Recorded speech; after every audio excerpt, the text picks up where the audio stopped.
सो अक्सर हमसे लोग पूछते हैं कि क्या कैंसर 100% क्योरेबल है? सो ये काफ़ी कॉमन क्वेश्चन है और इस वीडियो में मैं ब्रीफली ये बताने की कोशिश करूँगा कि इस क्वेश्चन का आंसर हमें क्या एक्सपेक्ट करना चाहिए, क्या देना चाहिए। सो फर्स्ट थिंग फर्स्ट, ये एक बाइनरी आंसर नहीं है हाँ या ना।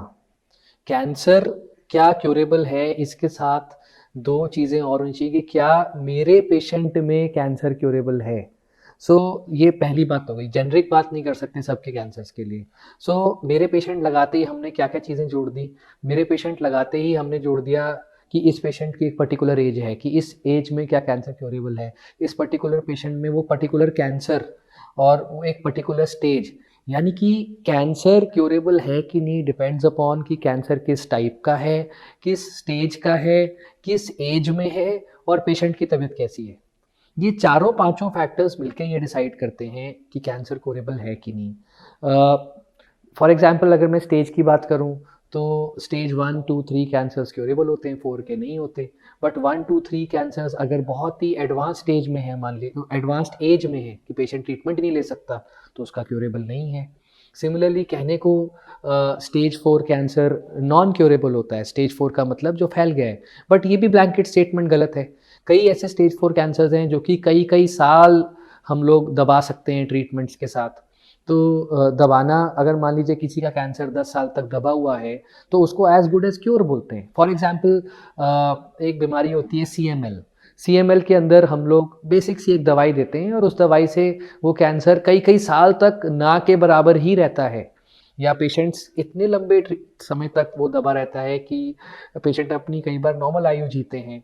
तो ये कहना कि कैंसर क्योरेबल है कि नहीं is a incomplete question. We should always ask in reference to a particular patient, क्योंकि उस पेशेंट की एक एज है, कैंसर इज क्योरेबल और नॉट उस पेशेंट का पर्टिकुलर स्टेज है, उसकी बॉडी की टॉलरेंस है। इस इन फैक्टर्स पे डिपेंड करता है। बट अगर मैं जनरल बात करूं तो कोलॉन कैंसर कई बार स्टेज 4 में भी क्योरेबल होता है। लंग कैंसर स्टेज 4 में कई बार हम लोग लंबे समय तक दबा के रखते हैं।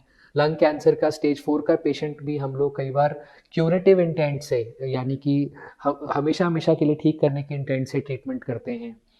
ब्रेस्ट कैंसर एक कॉन्सेप्ट होती है ओलिगोमेटास्टैटिक। ओलिगोमेटास्टैटिक मतलब कि फैला तो है, स्टेज 4 तो है मगर एक या दो जगहों पे ही है।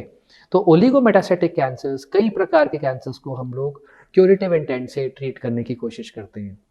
बहुत सारे ब्लड कैंसर्स हैं जिनमें क्यूरेटिव इंटेंट बड़ा ही क्लियर है, लिम्फोमा में, माइलोमा में, सॉलिड ट्यूमर्स में भी अगेन क्योर बहुत सारे कैंसर्स में पॉसिबल है और कईयों में क्योर नहीं तो कंट्रोल पॉसिबल है। ब्लैंकेट स्टेटमेंट्स सही नहीं है कि कैंसर क्योरेबल है या नहीं, क्योंकि हमने देखा है अक्सर पेशेंट्स दोनों तरफ अज्यूम करते हैं कि कई बार ये भी अजम्पशन होता है कि अब तो कुछ नहीं हो सकता, जबकि ऐसा नहीं होता।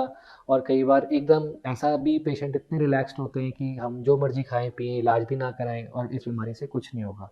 तो whenever this question comes to you कि इज कैंसर क्योरेबल और not, what you should ask is कि किसके कॉन्टेक्स्ट में पूछा जा रहा है। अगर वो किसी व्यक्ति विशेष के कॉन्टेक्स्ट में है तो इसमें तीन चीज़ें जोड़नी चाहिए कि क्या इस पेशेंट का, जिसकी ये आयु है, ये बीमारी का नाम है और ये स्टेज है, इसका क्यूरेबल है कि नहीं। I hope that makes the things clear. Thank you. हम लोग इस टाइप के वीडियोस बनाते हैं ताकि हम लोग अवेयरनेस फैला पाएँ हम सब लोगों के बीच में। तो अगर आपको ये वीडियोस पसंद आते हैं तो हमारा मोटिवेशन बढ़ता है अगर आप हमारे चैनल को सब्सक्राइब करते हैं। आई वुड रिक्वेस्ट कि आपके सब्सक्रिप्शन से ये चैनल पॉपुलर होता है, तो please subscribe our channel, please share our videos and we are very eager to hear from you. आपके सारे कमेंट्स और फीडबैक्स को हम लोग बहुत सीरियसली लेते हैं, तो please don't hesitate to give your genuine feedbacks to us. Thank you.